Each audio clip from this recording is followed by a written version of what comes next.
Wow, it's been a long, long time. um, Not on the video because the last one you saw is the last one you saw, but it was a long time ago that you saw it. So what's been on my mind? I've been writing a lot. I've been writing my meditations instead of Zooming them. No real reason for that, just the energy felt that, but I've had calls from within and without of, some people missing the YouTube, so I'm grateful and humbled for those that follow me. I have always had a dream of seeing a world at peace without people fighting. I mean, there's no sense for it. Every crash scene that I see, unless it's weather driven, is usually one person's at fault or both people because both are not focused on their driving. So I think a lot of accidents happen by accident because people aren't consciously aware of their responsibility in driving. But what's been coming to me a lot lately is all about consciousness. Christ letters just mean so much for me. But the title that I'm going to give today's kind of thought is God cannot be contained in the Bible or in any holy book. Containing God in a book is containing God, period. Wow. So I love these little insights that come as I open myself to that divine. So what I like to say is the Bible can tell us all about God, but it's up to us what it means to us. And why are there so many interpretations? Why are there so many different religions? It's the interpretation of the Bible. It's not the Bible itself. It's not the words itself. So when we go, instead of the Holy Book, and I'm including Science of Mind, New Thought texts, the Quran, the Torah, every holy writing that is not real until we, as Holmes tell us in Science of Mind, until we embody it. And Christ says, until we reveal that it's already within us. At that time, we can then do all that Jesus could do and more. So,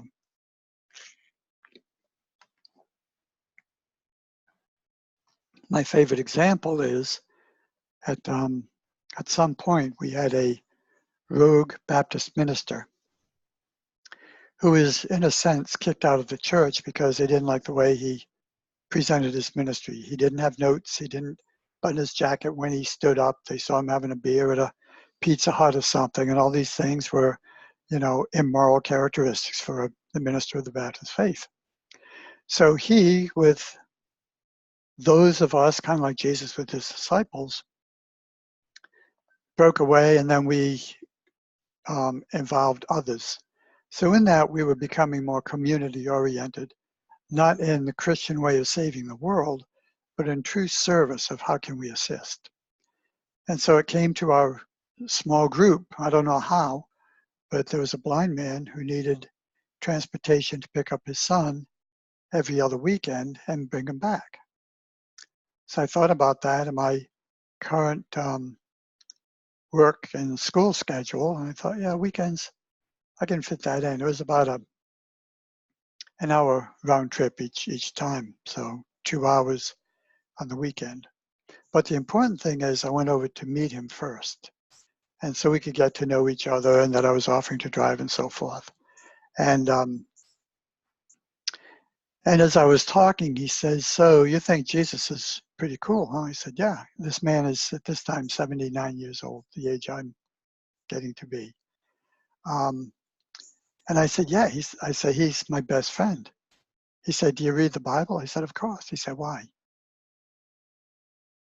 Whew. Wait a minute, I thought we're supposed to read the Bible. What do you mean, why? He said, if you want to know Jesus, just read the Gospels. I thought, wow, that made so much sense. So I encourage my brothers and sisters in the Christian faith, Just read the four Gospels one time through, try to forget everything we've been told to believe, and just allow the words, the feelings, the concepts that the words represent, because that's all they are, is words. We interpret them. So as we quiet our mind and get into that space of communion with Christ, with Jesus, with God, with Holy Spirit, Great Spirit, whatever we want to call this God essence that's everywhere present, as we allow that to be the non-filter of what we read and just question and read silently or aloud, but just read and see, what do these words mean? When I read it, I would ask Jesus right with me and say, what are you telling me? What are you thinking right now? What are you feeling? How can you do that? That was my favorite one. How can you do that?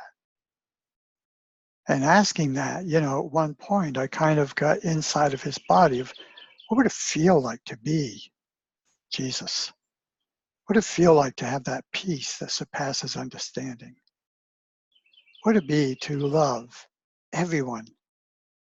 Maybe with some hint of judgment, but 99 and 44 100ths by that time, that's not where he was. That time he was one, he was showing us what the Christ looks like, expressing his man. So beautifully, so lovingly. There was a website I used to follow for a while, and this man said great things about Jesus, and I wrote him back one time about being the master of love, and he said, oh no, Jesus didn't teach love at all. It's like, wait a minute, that's all you're talking about. He basically said, that's like another belief. It's not what I believe, and it's not the truth. I said, wow. So, end of that conversation, appearances aren't what saves us, it's the within, it's the feeling, it's the presence that says, there's nothing to forgive because you've always been innocent. You'll always be innocent. I just love you. I don't care what you do. I'm not here to condemn you or punish you. You'll take care of that yourself. If you strike someone on the cheek, they're going to strike you back. It's the law. If you defile someone, you're going to be defiled. If not by them, by someone else. Oh. My self-image, capital S, capital I, because very high. My self-image is very, very high. It is, I'm not going to say it's impossible for me to be hurt, but when I have been hurt, less times in my adult life, less times since Thelma and I have been together, definitely. But those hurts, those wounds, are not to protect us. They're there to show us, how do I heal this? And love is always the answer.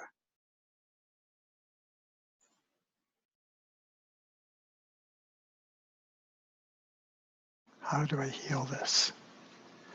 Now the Bible tells us, and Jesus tells us, that this is available to us.